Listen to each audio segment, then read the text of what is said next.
I learned why furniture design matters from the most unlikely chair.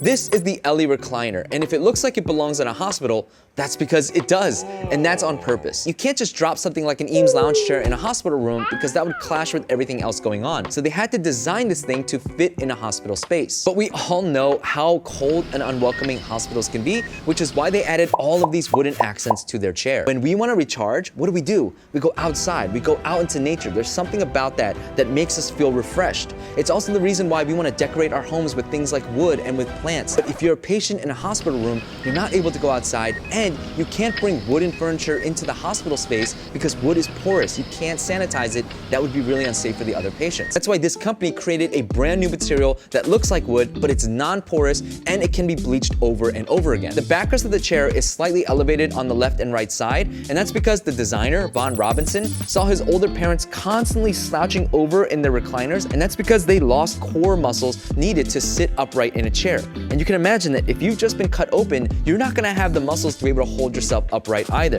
And this upright position is better for breathing, it's better for circulation, and so the chair is able to hold you upright when you're not able to. To tilt the chair back, there are tabs on the left and right side, and they put them on the outside of the chair.